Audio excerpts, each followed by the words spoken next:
Welcome everyone to episode 48 of Just Joshing. I am your host, Joshua Penteloresco. I write stuff in podcasts too, and I also am a publicist.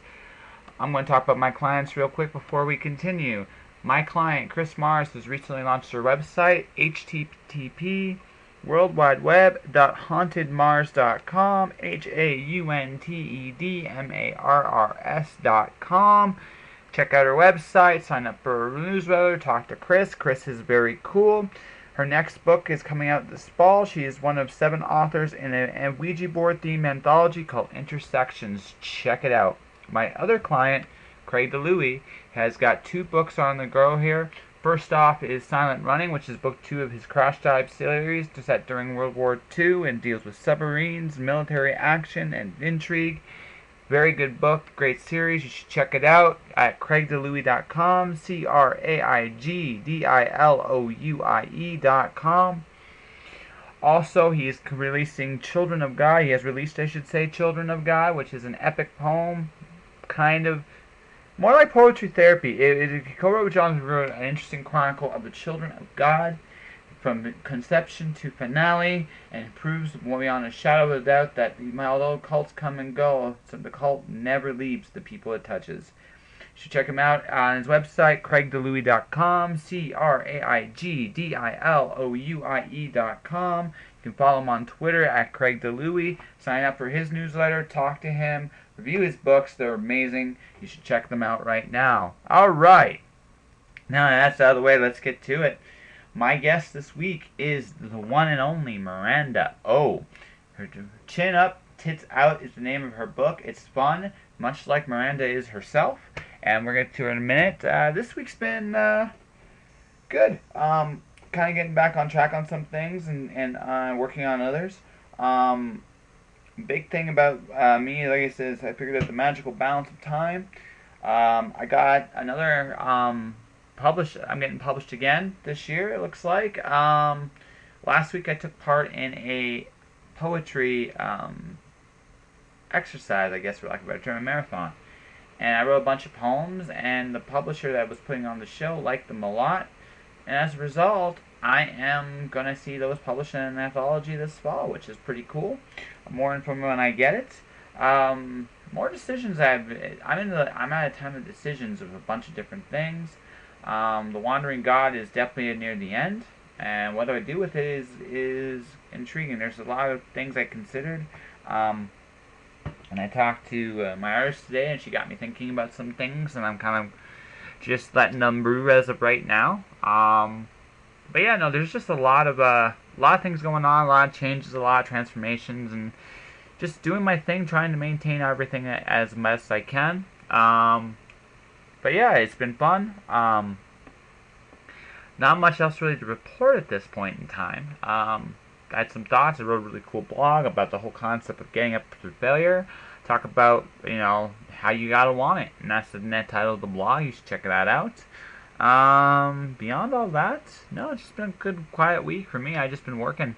I'm kind of prepping up for some inevitable tour dates, which I'm hoping to announce real soon. As I haven't really talked about it too much, and I've been kind of quiet about the whole deal. But I am no longer with my publicist. I'm not going to go into great detail as to why. It just, for the time being, just seemed like the best decision I could make based on some things I was seeing. I truly wish him well. That's why his podcast was taken down. It was at his request. It'll come back up actually probably on a later date, probably episode 51, which isn't too far away. But yeah, it felt like it was the right move. One way or the other, it just seems to me that right now I am best on my own. There's some things I need to learn about the publicist side of things that I think I could do on my own and would be better. But also, like I said, it just felt like the right decision. I feel a lot better about some of the things I'm doing now, and just kind of one of those feelings that this is what I need to do. But I am still working on tour dates. I'm going to be looking at booking my first couple tomorrow. I got some other phone calls to make, people to meet, ass to kick. because, it's just my thing. Alright, I think that will do for now. Like I said, actually, real quick before I go on, I should mention, Taya Van Diepen is got a Kickstarter going right now for, like, a book called, like, Mist Over Eyes. You should check it out, and you should pledge it. It's an amazing book. Taya's an amazing talent, and you should really check it out right now. So go to Kickstarter.com, look up, like, Mist Over Eyes, say hi to Taya, pledge something. It'll be really cool. It'll be worth whatever happens. Alright, off to the commercial, and then we're going to talk to Miranda. Oh, be right back. Tired of buying t-shirts, coffee cups, and other memorabilia that all podcasts seem to have? I sincerely hope not, because I'm jumping aboard this gravy train right now. That's right. You can be the proud owner of a Just Joshing t-shirt, photographic print, and coffee cup at my Redbubble store. Redbubble has one-click ordering and will ship anywhere in North America. Check out http://worldwideweb.redbubble.com/people/jpenteloresco for more details.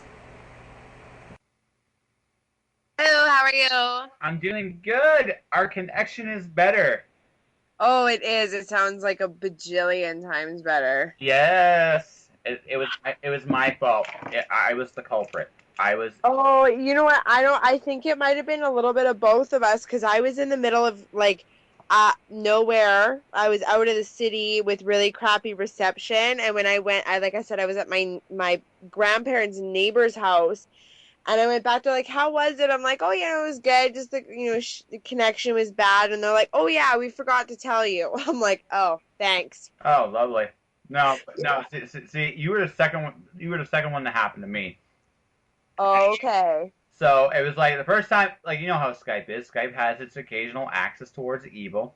By the way, just before we continue, I am recording this as of right now. So anything incriminating you can say, it's already on. It's on. Perfect. I'm just as long as I figured I owed you that courtesy. Beyond all that, you do what you want. But anyway, I did an update on Google Chrome, and ever since I did the update, my computer decided that it was acting funny on the interweb stuff, and I'm like, it's weird. So I looked it up, and it looked like my file got corrupted. I'm like, oh, brilliant, beautiful. So hello Firefox, and goodbye Chrome. Yeah, no kidding. Yeah. But my Mac did the same thing, actually. But I'm not overly computer smart, so it could just be me. No, it's okay. Just blame the light bulb. Exactly. Yeah, no. I mean, back when I was in high school, and a long time ago in a galaxy far, far away, computers could only understand 0 and 1 on off. So I'm like, so essentially, it's a light bulb. Yes. Ever since then, it's like, oh, okay, I just blame the light bulb. And I either name things like my autocorrect, which I name Mo, or I trivialize them by making them, things like light bulbs, or my phone is a tricorder, and stuff like that. Because honestly, it makes technology easier to deal with, and I don't feel quite so inept. So. I hear ya. I definitely hear ya, especially when they use big words. Oh, I have no problem with the big words. I just think it's just pretentious. It's a light bulb, and let's the nice simplified version. It's a light bulb. Let's play with it. I mean, it's a little bit more complicated now because now we got quantum in there, so it's on off or on and off at the same time. So now I guess you can call every computer Schroeder. It's Schroeder's cat. It's alive and dead. It's on and off at the same time. So I mean, I don't know. It sounds like our machines are on drugs now. I don't know. It seems like. Yeah, I agree with you. Yeah. So you know what? I'm drinking a horrible energy drink. To machines being on drugs. Yay! Cheers. So how you doing today? I am doing fantastic. It was a beautiful sunny day today, and I got a good productive day at work and a good long workout, and I actually just finished doing my laundry, so I'm happy. I get started on my laundry as soon as I'm done talking to you, and then Well, I started a project with Virginia Stark today, Okay. which Cool. was which was really cool. An amazing talk last night. She started out the podcast being a robot, so I mean it was that kind of talk. So it was fantastic, and I had an idea, and she was into it, so I kind of started it today. Tonight I look over forums and other things, and I do some more podcast stuff tonight, like I'm talking to you. Yeah. All right. So is it Miranda? Is it Yeah. Miranda O or is it the Miranda? Oh, well, you know what? I'll go by anyone. You gotta go by anyone in particular. I'll go by anyone, but Miranda, it's all good. Miranda's good. You don't want the Miranda, the one and only Miranda. You one and only. I feel too official. Oh, you feel official. Oh, okay. So we won't be official. We'll just, Yeah, not yet, not not yet. yet. Maybe one day. One day we'll do a convention. I'll be like, hey, Miranda. No, it's the Miranda. The Miranda. The Miranda, or the artist formerly known as Miranda. Like, ah. Oh no. Yeah, there you go. My Prince joke for the podcast. By the way, I should warn you. Maybe you figured this out. I am always this serious on the podcast. So Fantastic. yeah, because my goal isn't really. I'm not interested in making anyone look bad. I'm not interested in spreading dirt. I'm interested in having fun because I figure, um, in your case, you want to be comfortable. I'm pretty sure when Mickey asked you, it's like, hey, do this podcast. You're like, okay. What's this guy like? You know what? It was funny because it was a Friday night and I was out with friends on a patio having cocktails, and Mickey's messages are coming through, and I was reading them, but I didn't want to open the message to let him know that I was reading it because I'm like, I can't focus on you, Mickey. My cocktail is calling my name. I will talk to you tomorrow. Nice. What was your cocktail? You know what? I was simple on Friday. I had vodka Oh, with water. That's it. Just straight up vodka. lately my guilty pleasure has been Bailey's and ice cream. Ooh, yeah, that sounds good. every That sounds good. every My guilty pleasure that has been tequila for a little while. I'm not gonna lie. I've kind of hit a curveball with it this summer, and I'm kind of experimenting and seeing if I can become a tequila connoisseur. Oh God, see, tequila's the only thing I get hungover from. So. I surprisingly don't, Mm-hmm. which is weird, but I drink it straight and I don't shoot it. I'll just sip it. And it kind of makes me like excessively happy, even more than I already am. So it's quite an entertaining evening or time when I have tequila alongside me. Tequila. It's just like that's kind of what it is for me. It's the only thing. It was my first ever hangover, and every time I've had it Same. since, I'm like I get hungover. So I'm like I can't do tequila. I do vodka. Usually when I go to a bar, the first thing I order if it's a bar I'm not familiar with is a screwdriver, and Okay. I'll do like some kind of that was a coin. Don't worry about it. I'll do some kind of beer. Usually at that point, I keep it simple at this point, unless I'm in the States. Then I just do hard liquor. Like Yeah. yeah. We pour in the state. Well, if I'm in the States, I just do hard liquor. I won't feel their beer, so Mm, yeah. I'm just like, just give me what's the hardest thing you got, and I'll drink that. Yeah. And then they It's laugh. nice. They say, "What do you think?" I just show. Funny thing is, they see your Canadian passport, they just give it to you. It's like, yeah, whatever.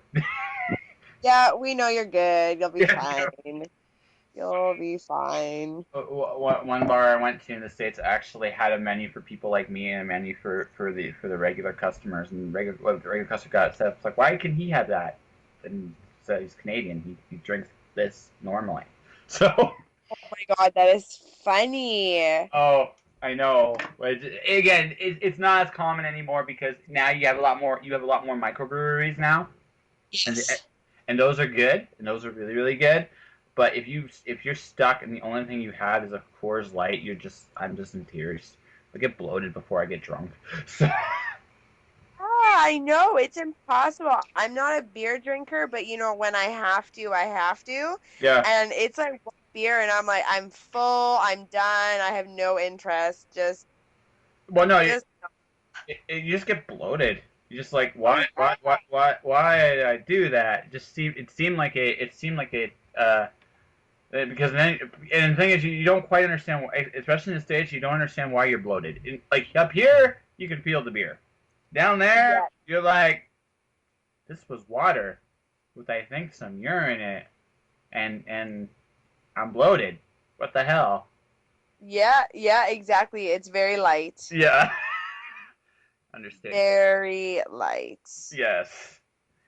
We both sound like hardcore alcoholics, and we're not. This is just I'm actually a lightweight, but I'm okay with being a lightweight. I have accepted that. It's good. It's cheaper that way. I'm Scottish on one side and Ukrainian on the other side, and that doesn't leave me very much room to be a lightweight, unfortunately. Well, I'm well marinated. see, I'm in Calgary, so I'm always up. So when I come to Manitoba, I'm like a god, and then I realize, except that the people I'm drinking with, they drink like fish. So Yeah. so I'm like, I'm glad this isn't Calgary because I'd be screwed because I couldn't keep up. Oh yeah. I couldn't keep up with that in Calgary. Then again, they couldn't keep up with it the first night either. First night they got in Calgary, they tried that, they'd all be gone after like 3 beers. But there, it's like schooner, schooner, schooner, and I'm like, I'm not drunk, but I'm definitely feeling it. And Oh yeah. you know, last time I was in Winnipeg was a few weeks ago, but before that I was at C4. That was a fun weekend. Right? Oh fun. Yeah, C4 was my most successful con last year. Actually, I a little I'm not gonna. You know what? The staff at C4 are incredibly sweet people. They are.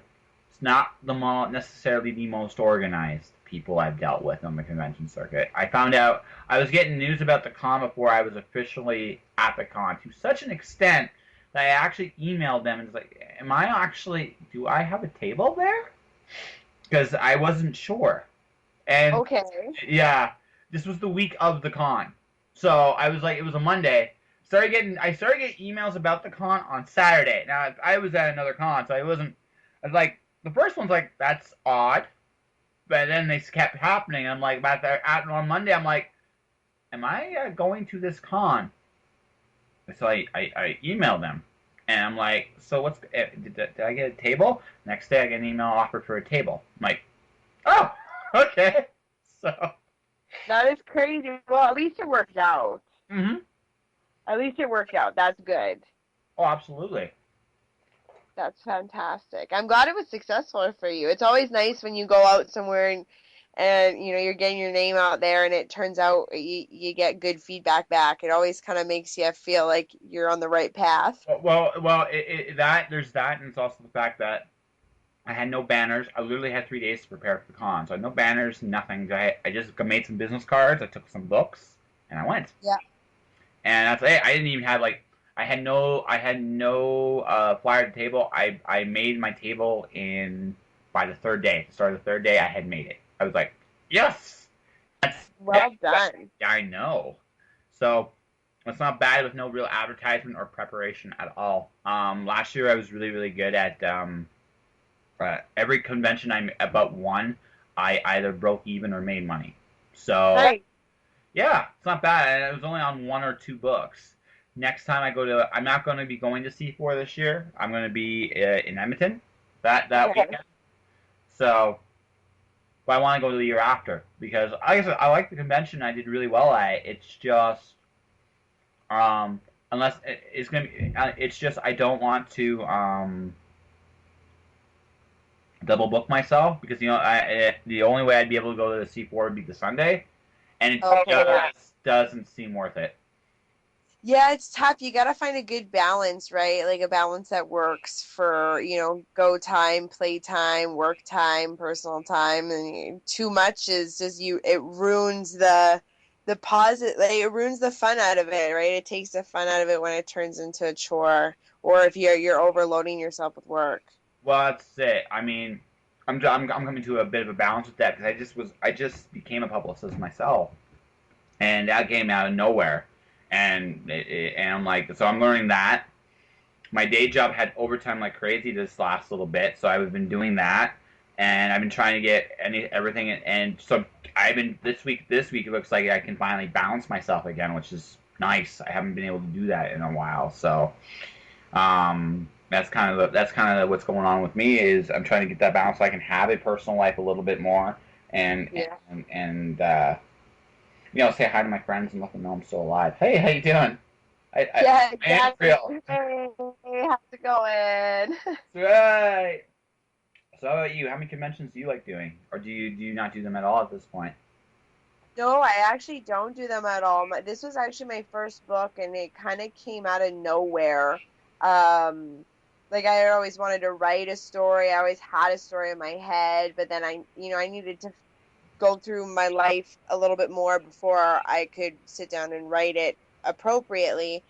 And it was all a real big learning curve. I ended up going, my publisher was a friend of mine that we've been friends for God, almost a decade, if not longer than that. And I reached out to him when I was ready to start writing, and he just kind of was like, "Hey, this is the direction you're gonna go." And I just kind of went there, and then I give him an update, going, "Okay, well, this is what I've explored. This is where I'm at." He's like, "Okay, we'll keep going there, but maybe refine and tweak here." So it was all very much a whirlwind over the last 6 months. I did, I think, like 14 book signings in the span of Jesus. 4 weekends, 4 or 5 weekends, something along the lines of that. I was all over Alberta, I was all over Winnipeg, and it was just back to back to back to back to back. So that was phenomenal for me. I had so much fun. It was such a different world too than what I'm used to, and but that's the extent of my exposure. So. Oh, nice. So you're just you're just cutting your teeth into this. So are you comfortable around? Are you comfortable in front of people at this point? Oh my God, I love being in front of people. I'm a technology trainer by day, and I have always enjoyed public speaking, always, always. So speaking during my book launch, oh my God, I had never been so nervous actually, and I don't know why I was so nervous because I could go in front like on a daily basis when I'm at work. I could be in front of up to 50 people at talking about technology in the insurance world, but then now I'm talking about something that's very close to my heart, something that's personal and passionate, and I put my blood, sweat, and tears into, and I got so nervous. It was so entertaining, but apparently I was funny. They told me I was funny, so I was happy about that because that's what I tried to be. So it worked out. No, well, thing is, it's different when you're a product that you're not necessarily as connected to. Whereas Hmm. this is your baby. You said yourself. You bled, you sweated, you cried, and you did and you put in the work, and you got it done, and now you're like, this is amazing, and then you're like, oh my god, what do people hate it, right? And that's a normal reaction every time you go there because it's personal, right? That makes Yeah. sense, right? So you're like, I want to do this the most amazing thing because I believe it's the amazing thing. But there's always that little voice in the back of your head. It's like, well, what if you're the only one that thinks it's amazing? And you're like, quiet brain, I don't want to listen to that. And I'm going and like I said, but if you sound like you already were comfortable being in front of people to start, which is unusual for a lot of the writers I interview because I find with a lot of writers they get really shy, right? And Yeah. I mean, but whereas you sounds like you figured out you figured out the one of the most important things before you ever got into the writing business because the nature of the business now is you're the brand. You are the Miranda. Oh, and yes, I did that on purpose. Right. You are the Miranda because uh, that's ultimately more so than even your books. It's you that is being presented to the audience, and if you can engage them, get them invested in you that way, you now have fans. And as you get develop fans, they will follow you with whatever work you do, and that's the goal. So, Oh, 100%. Like it just with me. I've always had my hands in multiple things, multiple jobs, jobs, multiple, just always have like I'm always going in a bajillion directions at once. And so when I announced to just my circle of people when I was writing a book, it was like, oh my goodness, I cannot believe, like, this is so exciting.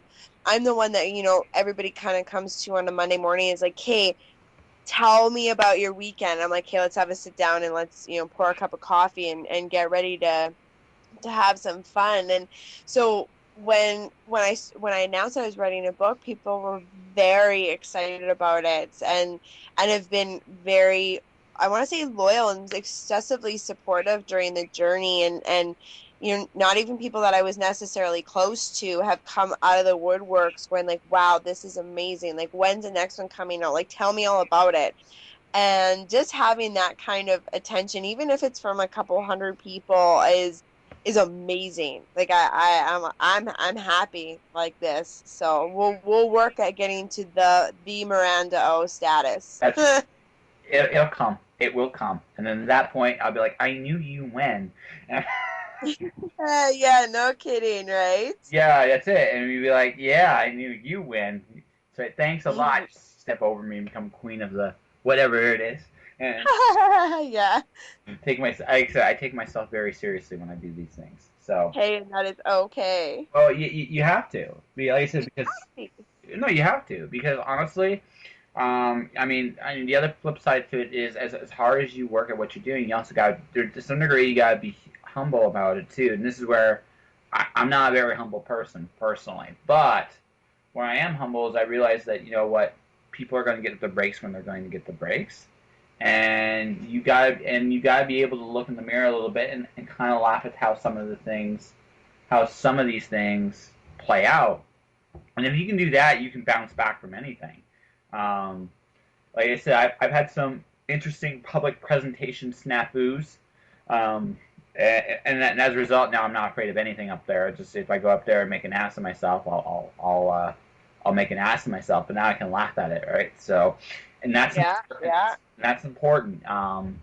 It's the flip side of what we're doing is it's like okay, this is so there's at some point you gotta realize like man, I'm not that big a deal. I want to be, but I'm not that big a deal. And as long as you can do that, I think you'll still be a human being at the end of the day. So, I don't want to be one of those guys I met at a convention that I really admired as a creator, but as a person thought they were a scumbag. I don't want to become that. So. No, I know it disheartens me when you hear somebody meets their idol and you're like, oh my God, how were they? And they're like rude. Like, oh, okay. Like, I'm not gonna lie, I'm a lover. I'm not a fighter at all. Like, I'm probably too nice and affectionate. But every single person, almost, I would say about 95% of the people that I met at my signings, I hugged and I personally thanked. I'm like, I know you don't know me and you were not obligated to buy my book, but you were just an amazing human being for supporting me. Will you hug me? And they're like, okay. I'm like, oh, that's great. I have a bunch, like, I have hundreds of new best friends now, and it's so lovely, and I can say whatever I need to say in front of them, and they laugh because that's just like I'm so upfront and forward with, and I wear my feelings on my sleeve, and sometimes my feelings are super crazy, but I laugh about it, and therefore people are like, oh, it's okay to be a little odd and a little crazy. If she can pull it off, then I can too, and I encourage that. Well, I see. I don't really think that's odd and crazy, though. I think honestly, that's you just being you, and I don't think that's crazy at all. I just, and that's just me. That's just me being real. It's like you know what, you can be. There's no normal. Normal doesn't exist. That is the true fiction in this life. I want to be a normal person. It's like what is that? I would rather you be Find normal. yeah, exactly. I'd rather you be an interesting person. I'd rather you stand out and like I said, be the Miranda O. I know I'm using the. You gotta make a T-shirt with that at some point. Yeah, exactly. Yeah, you got it. That's it. I just realized like you know what? That's marketable. Sell some T-shirts, make zillions of dollars, and Mickey, if you're listening to this, yeah, you really should, and you're welcome. And but No, I'm serious. I mean, it's. I'd rather have people be themselves. That's the coolest form of marketing you can have, and it's also honestly, we need more. We honestly, I think, as a world, need more genuine people in every walk of life, and if you're genuine and you're you, I mean, sure, there's going to be the occasional troll. It happens, Yeah. but by and large, you'll be you, and people flock to that. So, Yeah, exactly. They very much do. The people flock to personable and relatable people, and yeah, no, it's good. I really enjoy the people that I met, and I think I've impacted a lot of them in a positive way, and hopefully I can continue to do that with my next couple of books. So, all right, we haven't even talked writing yet at all in this interview so far. no. Maybe we should. I mean, we do sound like drunks. That the guy kind of maybe is a writer-ish topic, but I mean, you know, at least we've made it sound like we were. And Yes. but but no. So I guess I should talk about how you actually broke into some form of fashion. So what you kind of talked about this earlier. It's just you kind of accidentally fell into it. Have you always been writing, or is it? Um, well, when I was a kid, I used to write a lot, and then when like I always kind of kept a journal. It wasn't anything like on a daily basis or consistent, but I always enjoyed writing, and I always really enjoyed telling stories. And and like I said, people would come up to me on Monday mornings, like, please tell me all about your weekends. And I'd have people in tears and laughing. And I tried the whole stand-up comedy thing, and I'm too lame for that, and I talk too much. So there was no like punchline. There was no setup, and there was no punchline. It was just a story. So I kind of took that into mind while I was going through college, um and some personal experiences from the time I turned 18 until 25. So, the last, handful of years of my life, I went through a bunch of really crazy life experiences that a 20 something probably wouldn't have gone through. And during it, I was like, you know what? I'm going to write a book about this one day, and I'm going to write a book about this one day, and I'm going to write a book about this one day. And I always kept procrastinating. And then finally, a chapter of my life closed, and a really balanced one opened, and I was good and comfortable at work. I have a good place to live. I was secure with myself. I was secure in my life, materialistically and emotionally, and I had this time, and it was like 5:30 or 6:30 at night, and I was in the middle of Saskatchewan, in the middle of nowhere, and working. And I had worked all day. I had gone out for supper with my coworkers, and now I was stuck in my hotel. And I'm like, what am I going to do? And I called my publisher, who's like I said, a friend of mine, and said, you know what, I think it's time. Like, I think it's really time to write this book. Like, I'm interested. Let's talk. And we met once, and he's like, just, I want you to start writing whenever it comes to you. And I sat down with a glass of wine and a journal, and I wrote my prelogue in about a half a bottle of wine. That took me about half a bottle of wine.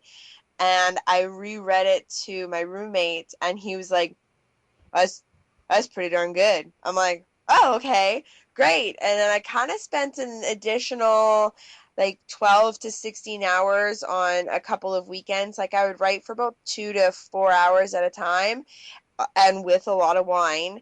And I hammered through it, and I got it done in less than 20 hours. And then I sent it off for, edits and revisements. And, a couple months later, I had my book. Like, it was really crazy. It was an emotional roller coaster.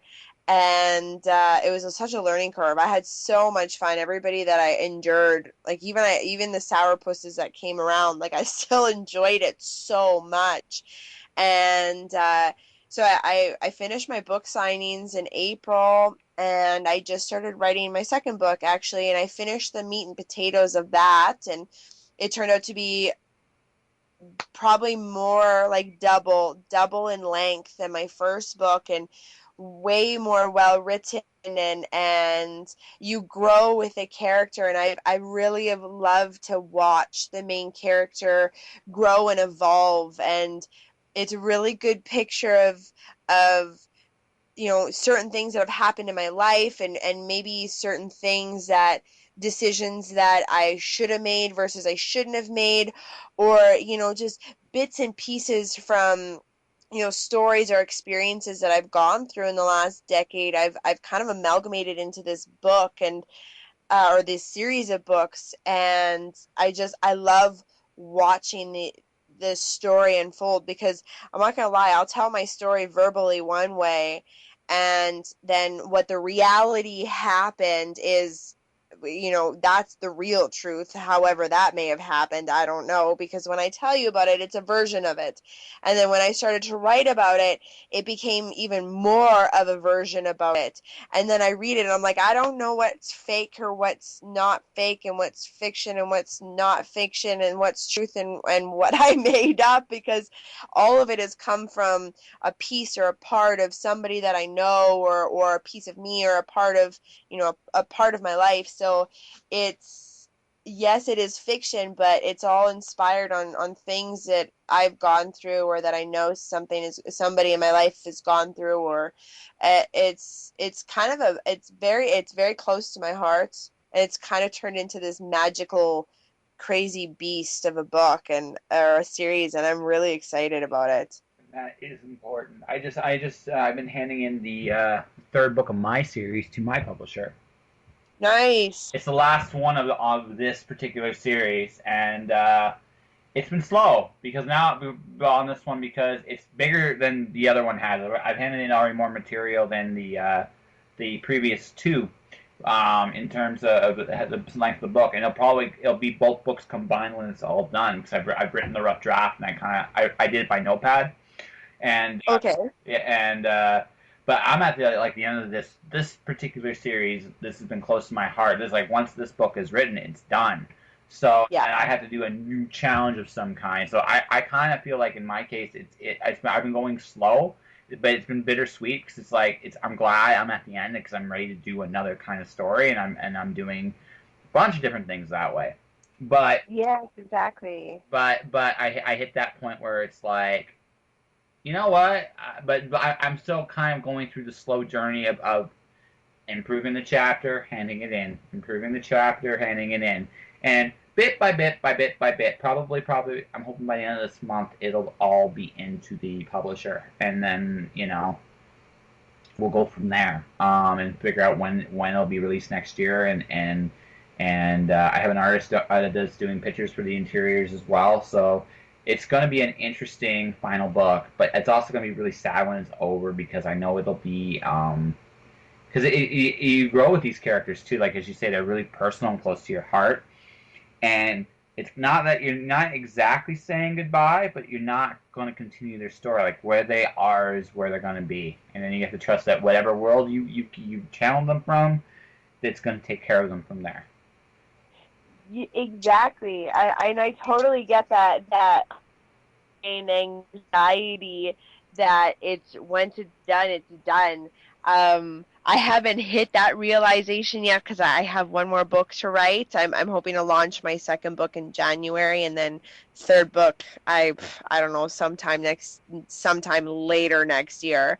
Um, and I'm almost dreading it, because I don't want it to be over, but at the same time it's like, okay, you got to close that chapter now. Like, it's time to move on. Like, it is okay to leave it in the past and leave it how it is, and just accept it for what it is, and appreciate it, and then move forward. Exactly. So I feel you 100% on that. And so ask me in a year's time how I feel, and we'll have a better understanding of my underlying anxiety that will probably not be underlying.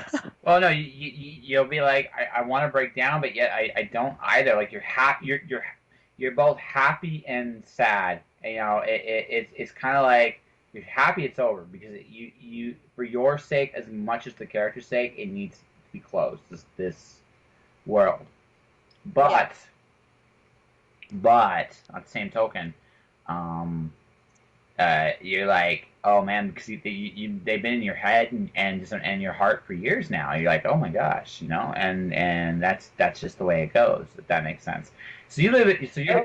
so you live in Manitoba, Yes, I sure do. Winnipeg. Winnipeg. Next time I come into town, I definitely gotta hang out with you. So Oh yeah, for sure. We'll go out and and I was gonna say drink beers, but I'll leave that to you and I'll drink my tequila. that's right. You'll probably just put me under the table. Just do me a favor. Just make sure the blanket's tucked in, because I'm sure you'll probably have. I don't you worry, I'll make sure you get home just safe. That's exactly. All right, I think we have a good interview. So before we wrap up, a couple things. Chin Up, Tits Out is the book series. Yes, Yes. So what's it is. and book one is just called Chin Up, Tits Out.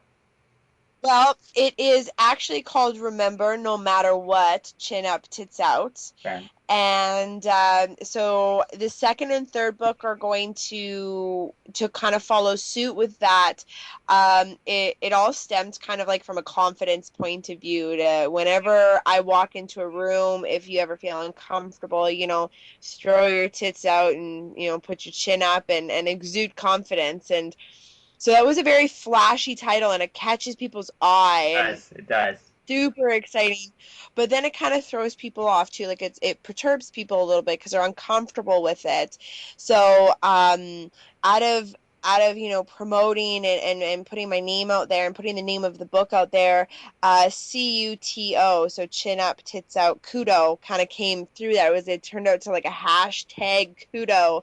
And so I'm thinking for this series, to kind of take away that little sting that's happening, I might throw in the kudo instead of the actual chin up tits out.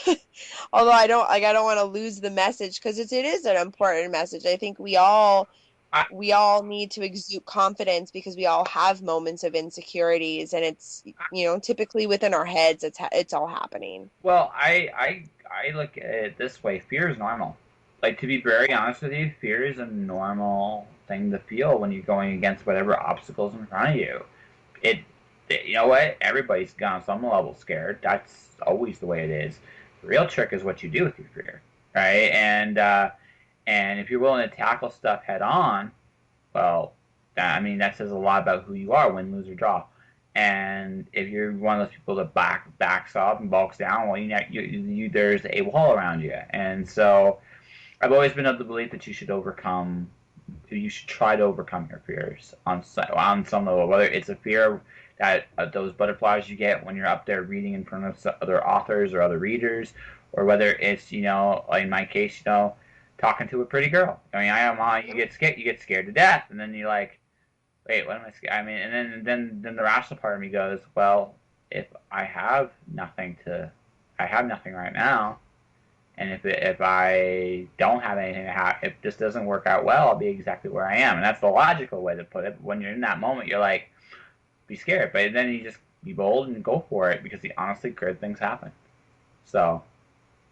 Yeah, no, I completely agree with you. It's we're always gonna have those moments, and you know what? Embrace it, because whatever that fear, however bad it gets, the best thing about it is it's not gonna last forever. Like, No. whatever is going on in your life is not going to last forever, and it doesn't matter.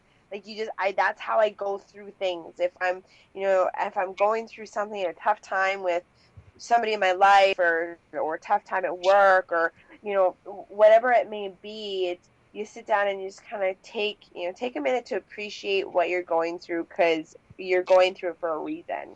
It's shaping you into who you're supposed to become. And it's okay to let that inner voice inside of you kind of go off. Like, listen to it. It has a point. Usually it's a little bit off. Mine is psychotic, but hey. Like you said, I me, I embrace it. me and you will always disagree on this. I don't think you're crazy. I really don't. I think the only true crazy person on this planet is someone that thinks they're normal. Yes, you know what? I embrace the crazy, or however you want to call it. I'll give, Um, I'll give you eccentric. I'll let you have eccentric. I just don't think you're nuts. I think if anything, you have guts. You are putting yourself out there with your books. You are putting yourself out there when you meet readers. You hug readers. That takes a lot of bravery to be very honest to be perfectly honest with you. And you know what? That's not crazy. I think if anything, I mean, it's something that you should be admired for. you know what? That well, thank you. I totally appreciate it. 100%. Yeah. No, I embrace like crazy may be a little bit of a strong word to use, but yeah, I could go for brave most days. Some days I don't feel brave, but you oh, still go forward anyways, well, because but why, you got nothing to lose. I mean, yeah, exactly. yeah, you got nothing to lose. And so, I mean, if you, there is no such thing as a permanent failure unless you quit. That is the only real way to fail. Beyond all that, you just be yourself. You go and you do your thing, and you know what? Sooner or later, a door will get open, and then there you are. Yep, Yeah. So, 100%. so yeah. Next time I'm in Winnipeg, we definitely have to hang out. Yep, 100%. We're gonna do that. Okay, we're gonna hang out. Okay. That okay. We'll close the interview off here. If people want to All find right, you, perfect. if people want to find you, how can they find you? They can find me on themirandao.com Okay. or Miranda O on Facebook. I'm 100% available and very easy to find on Facebook. I know. I added you as a friend while we were talking. It was awesome. I know, and I accepted the friend request. Yes, that's right. I know. So it's like done because you are Done, done. because you are awesome, and I actually mean that mostly. I don't know you well, but what I have meant, I like. Hey, hey, likewise. It's been a very entertaining two conversations we've had over the last couple of days. This one was more entertaining. It was because I can actually understand you this time. Yes, yes, you good. All right, so you got Twitter or Instagram?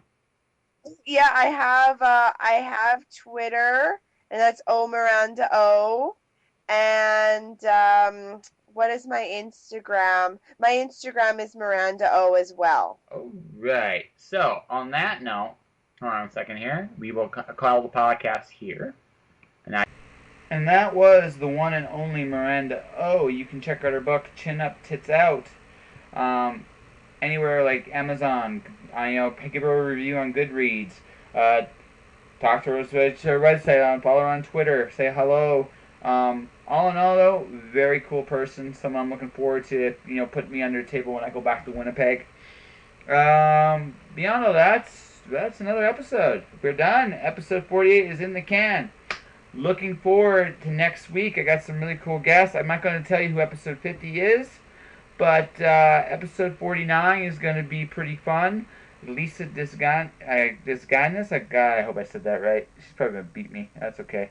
Um, she is at episode 49. Episode 50 is going to be something kind of special and cool, highlighting one of Canada's greatest, fiction treasures. I'm probably going to go on our big rant about Canadian talent. I'm just going to warn you up, guys, up front.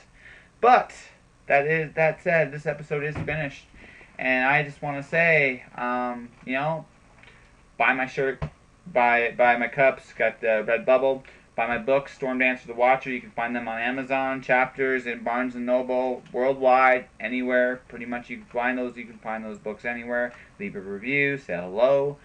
Follow me on Twitter at jpenteloresco. Check out my website, joshuapenteloresco.com. If you also want to support me, support my clients, check out Chris Mars, check out Wild Woman, check out Everything Links Back to Alice, Craig DeLuey. Check out, well, pretty much anything in his library, but particularly Crash Dive and Stuff for the Children.